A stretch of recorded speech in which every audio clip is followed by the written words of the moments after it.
So welcome, Hillary, to the Love Fix podcast. We're so excited you can be here today. Thank you for having me. I'm so excited to be here and to share my favorite subject for couples on how to understand emotions and talk about them and have a language to talk about them. So just thrilled. Oh, that's great, because we've been doing a lot of stuff on toxic relationships. So it'd be nice to talk about healthy relationships or how to work towards a healthy relationship. So this is great. I know you talk a lot about the change triangle, and I'm sure people would love to know what that's about. So what is that? Yeah, so I talk about it. I write blogs about it. I wrote a book about it. It's something I learned in my training. I just stumbled on it. I was about to go into psychoanalytic training, which I did to sort of give me a certain cachet in New York City. Then on my way to that, somebody said, you should really find out about what this woman, Diana Fosha, who is teaching people how to be with emotions. And I was like, whoa, no one ever taught me anything about emotions. I stumbled into this academic conference with people like Dan Siegel and Dan Stern, you might have heard of. And I was blown away. Basically, it's something that I adapted from the academic literature. So I didn't invent it. But when I saw this triangle, which basically explains, can I do a screen? Oh, this is on podcast, so we don't. Okay. We're all in the virtual world, like right now. Yeah. Okay.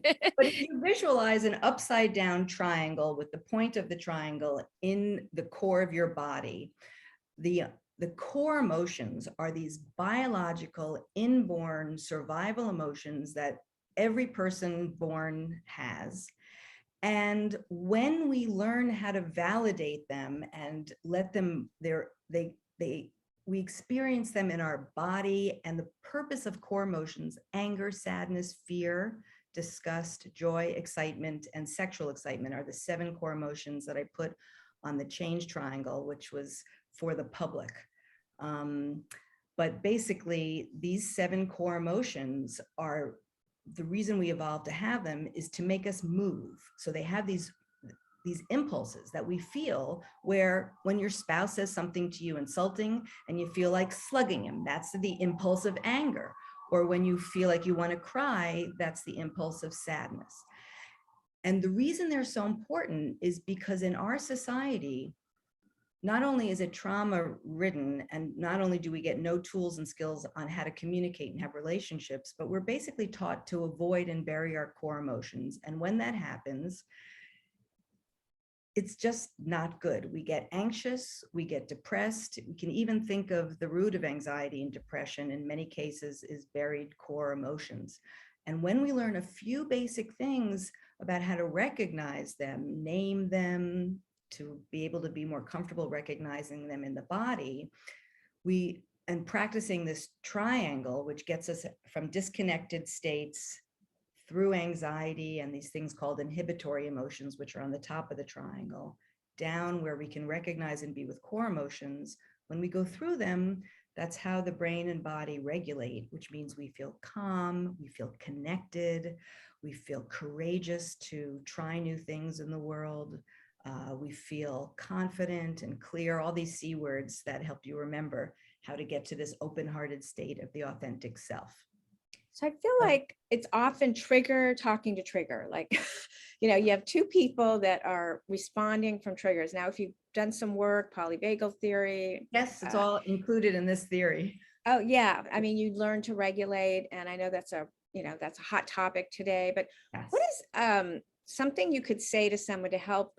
Again, they're not a toxic person, they're not an abusive person, but they might have sort of a hot temper, or they might be triggered.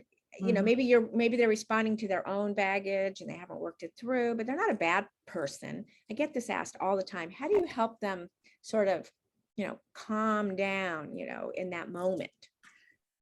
Sherry, I'm so glad you asked that question, because that is really the key to so much, right? So if you go back, and I hope everyone that's listening will just Google what is the change triangle, so you can see the diagram. It makes it so much easier. But basically, if 2 people are reactive and they know that they're like, this is not going in the right direction, we're starting to feel disconnected, we're starting to fight.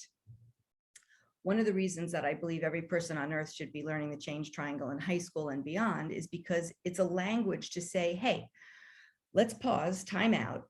We seem to be both now operating at this from our defenses and our anxiety and guilt and shame and our reactive anger, right? This is all top of the triangle stuff. Let's pause. Can we slow down or take a break and recognize what did I just say? What did you hear? And what emotion did it trigger?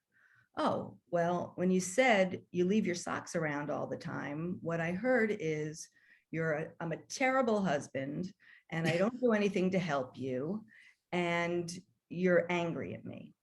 Okay, well, that's so helpful, right? Because we can now backpedal and say, okay, that wasn't my intent. It's just I'm exhausted and I just need you to pick up your socks. I love you. I think you're wonderful. I don't think you're lazy. So we have to time out and recognizing that we are, if you think of each person as their own triangle, relating from defense to defense never goes well. So the whole practice of the triangle, which is basically over a lifetime that we get to know what we're feeling in the moment as we're also relating, is that we can say, let's stop, this isn't going in the right direction, and let's help each other. Let's name what we're feeling. Let's be a little bit more vulnerable. And if we can't, let's at least know we can't and work from there. And we know what the goal is to relate from two authentic selves that can tolerate being vulnerable by saying, you know, that I feel sad, and know that the other person is not going to then jab that person in that moment. So there's ground rules.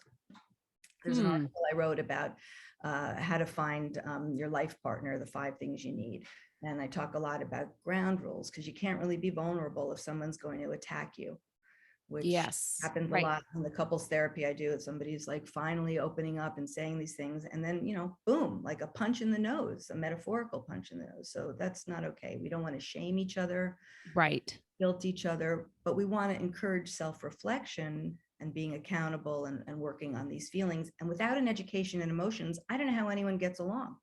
And I mean, right. And I think even now more so, it's a choice for a lot of people to be together versus back, you know, years ago, where it was very much like women couldn't even open their own bank accounts and didn't have careers of their own. Right. So they solely relied on a marriage to support them for survival.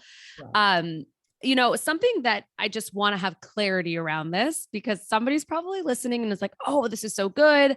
If only my partner would be on board.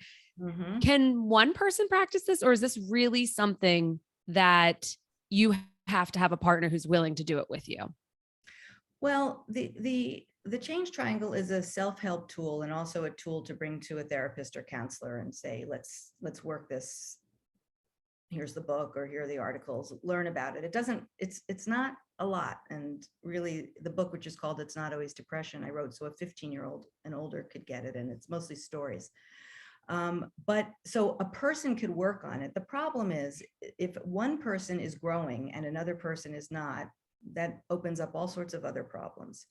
So I think it's just best, you know, all there really is talking in a way in a relationship. So if someone is not interested in learning how to communicate, I would just want to get so curious, right? Curiosity is also one of those bottom of the triangle authentic self states. Like, what's the downside? And, you know, it's okay to be scared. And if you learn a little bit and you find a wound inside from childhood and it's really too tender to go to, that's okay. Let's just take it as far as we can. And who knows, maybe it's like you start going to the gym, which I sort of now conceptualize as psychotherapy to take the stigma away. You go to the gym to work on our muscles. We need to work on our mind and body and brain, and think of it as going to the gym. And when you get that weight that is too heavy to lift, you have a choice of working up towards it or saying, you know, that's it, I'm maintenance. And I think just with a little bit of understanding that emotions pull for these impulses, and when we bury them and we start to react with defenses and in anxious moments, which speed the couple up, and then they start to say things without thinking, because you really want to go slow. And as you're speaking, stay connected to what you're feeling and to be able to think and connect and feel all at the same time. So it's truly a lifelong process, but it's so worth it. So is there an exercise you can give a couple, you know? Yes. That even they're not, they maybe aren't going to go to therapy, but they're listening to this podcast, and something they could practice with these elements? Yes, I mean, and I'm sure you've heard this many, many times. And so the exercises that I offer in all these different places, which you'll share with people, hopefully, go a little bit beyond it. But then the number one thing is to practice slowing down and listening to each other. And what does it mean to listen? It doesn't mean to fix. It means really to say back. So someone says something, a couple says, you know, I feel this way, or I want you to do this. And the other person, you know, just like Harville Hendrix, says it back. I heard you say this. Did I get it right? And then the other person says yes. So the basic thing, the basic communication, and just practicing that. And I have these in I have a blog with a lot of, it's very a practical blog, a little case scenario. And then here's what you can practice, because so many fights, I would say 99% of fights are miscommunications. It's just someone says something, there's a tone that reminds them of their mother or their father, or a wound. This is a trauma-informed model. So we're always thinking, and the brain is just wired that way, so that whatever wounds we had as children, the brain says, don't forget this, because this is how you're going to stay safe in the future. And then we have these strategies of how we defend ourselves, but it pushes people away.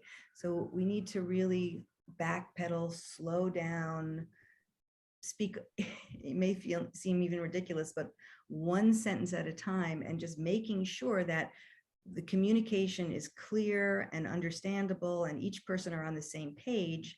And that way, when you start to escalate, when anxiety rises, or something is speeding up, or anger comes up, you can say, okay, let's stop. Let's notice what's happening.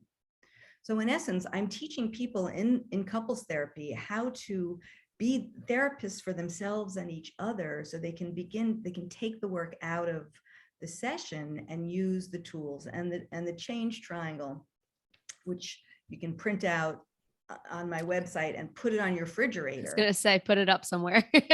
And just say, where are we now? And we know totally to be. And but I have a ton of exercises everywhere. There are exercises in the book. I have a curriculum. I teach a class. I do all these things because it's all about practice.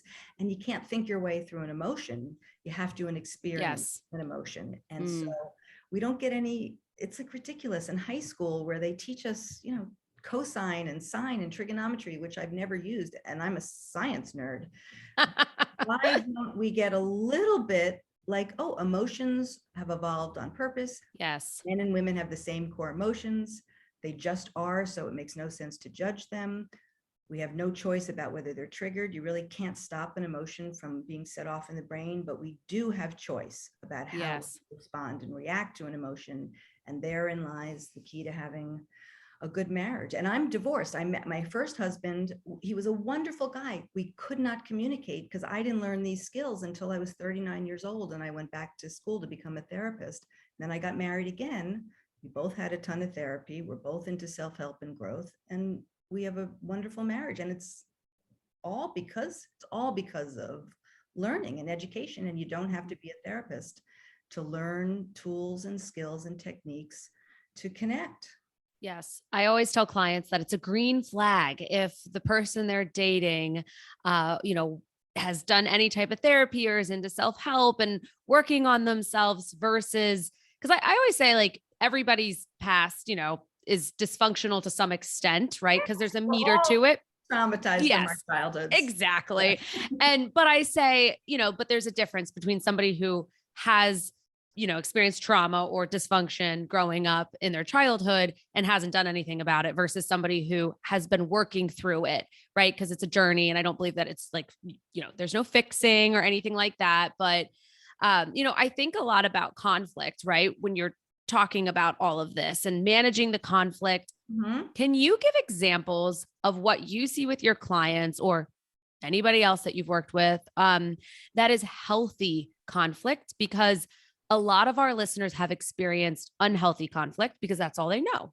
And so what would be some examples of healthy conflict? And then, of course, I'd love for you to go over how to resolve conflict. Yeah, that's a really interesting question, Carla.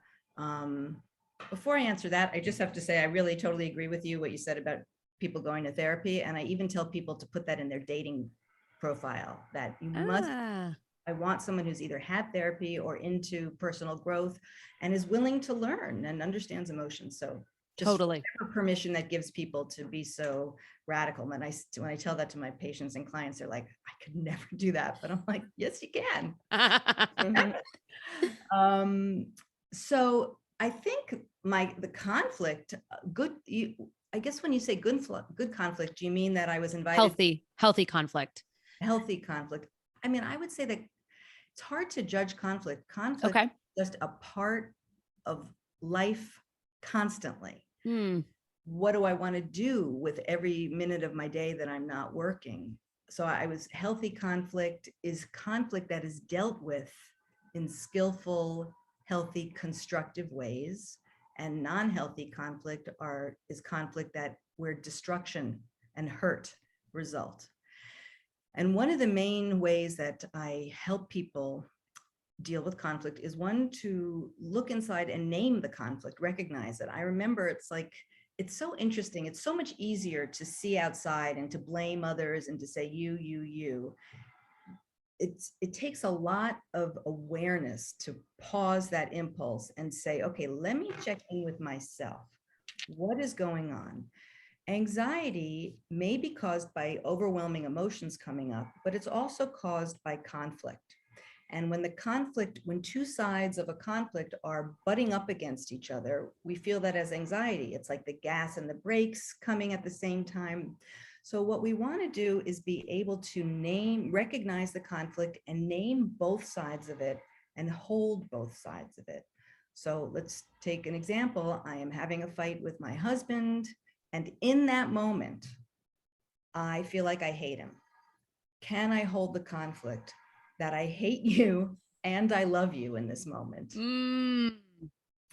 That's powerful. And once I do that, then I want to get to know both sides of the conflict. I want to really, and this is more one's own work before you because you have to know what's going on and then decide what is going to be constructive to share. So I'm not really going to share anything that's mean and nasty if I want a good relationship, but I may say that I'm really struggling with, the demands that you make of me. On the one hand, I know it's because let's use another conflict of like people controlling other people. So it's like, I don't want you to go out by yourself with your friends. Okay, I understand that you love me and you want me to be home, and maybe there's some other factors like you don't want to be home alone or you get jealous. And it's really important. So changing the but to an and as another kind of thing that I share. So it's like, it's not like, I know you want me home, but I want to go out. It's like, I know you want me home, and it's really important for my well-being to hang out with my girlfriends sometimes. So I'm wondering if we could talk about what comes up for you when I go out. What is it that upsets you? What do you feel? Have you ever felt that way before in other relationships? Or is this something I'm doing that's kicking up your jealousy? So, I mean, the conversations have to have a space to really have a nice conversation. So it can't be while you're putting the kids to bed or just running up and down the stairs and just saying hello to each other. You have to make a date really to sit down and talk about an issue and make sure you have a nice chunk of time. And also a good idea is not to talk about something in the heat of the moment, but to say, let's just wait till we feel a little calmer. As they say, and as we say in AEDP therapy, the type of therapy I do, we want to strike while the iron is cold, not hot. So, because again, if you're on the top of the triangle in anxiety, guilt, shame, and defenses, you're not going to have a fruitful conversation. You're going to go into your, as we say in AEDP therapy, the self at worst, which is the trauma, wounded, using these kind of things we call survival strategies that we needed them when we were children. And defenses are really important. We just need to have flexibility to use them when we need them and not habitually, so they cause symptoms and poor relationship communication and people hurting each other, which is just happening left and right in our world. This is great stuff, Hillary. We're getting to the end. I did have one more question, if you can answer it maybe Sure. briefly. Some people are more like Stan Tatkin, the brain I is love wired, that. Yeah. wired for love, or, it's Yeah. like some people are on the island and some people need more of that, Yes. I don't know what the opposite of being on the island is. I guess you just need more connection and they need more alone time. So how do you work through that when you have two different people with? Yes, and it's very challenging for both people. It's by understanding each other that it's not personal. See, I think what happens is a lot of people take these aspects of each other as personal ways. So, but it's painful. And the best thing is to find someone that matches you. Like I like a lot of togetherness, and so I look for people that want to hang out with me as much as I hang out with them. Although I must say I had a relationship for 6 years in between my marriages with someone who was an island, which worked very well when I had 2 young kids and I was a single mother, Right. even though their dad, who I'm friends with, was in the picture, but I didn't really want him around. I wanted to be the boss of my kids and not have somebody telling me what to do. So I guess I say that because at different points in your life, we may want different people. Different things. That's a good point. Just to recognize, I work with a lot of people where one wants much more closeness and the other needs a lot more freedom, partially dispositionally and partially as a result of either somebody who had an intrusive parent might need more space, and some people who were neglected might need more connection. And so it's really just talking about each person's experience and letting them know what's going on. And one might need help to know, because the awareness might take you just to a little level, and then you might need, that's why doing your own work and being in couples work is sort of the creme de la creme of So having. powerful. Yeah. Yeah. Well, tell us how we can find your work, Hillary. Well, I have tons of free resources at hillaryjacobshendel.com, and Hillary just has one L. And there's like 75 blog articles. A lot have to do with couples and relationships, and they never go out of style. They're not necessarily timely. They're just about topics that I have found so helpful for me. Everything I write about are things that dramatically transformed my life when I learned about them. And then I developed a pet peeve. Why didn't I have emotions education when I was 18? And that turned into a moral outrage. Why is not everyone getting emotions education? Because I really think it's just changes everything. And it's really the key in a way to world peace. But I don't want to get too grandiose, but I do. So I agree. So hillaryjacobshendel.com, my book, It's Not Always Depression, you can easily read. It's really an easy read, because I know it's like, you don't want a snooze fest. I didn't use any jargon, and I wanted people to read stories of what it actually looks like to process an emotion, because who knew? And so it teaches the change triangle as people read the stories, and then I say, okay, now you're here, and now we do this, and now the person's dropping down into the core emotions, and now we're moving towards the open-hearted state of self. And these are all euphemisms for scientific words, but I just don't like that. I want people to be able to understand that. So I would hope, encourage everybody to read the book, and you can get it at the library for free. So if you don't have any money, don't worry about that. And I have a Change Triangle YouTube channel, which has exercises that help people move through emotions, and talks that I've given, and videos. Oh, great. And then I give a class, the Emotions Education 101 8-week class, and I teach therapists how to teach it's a psychoeducational class. So it's not therapy, but it's therapeutics. Yeah. Fantastic. Amazing. Cool. Well, thank you. Thank you so much, coming. Hillary, for coming on. Thank you for having me. Bye-bye.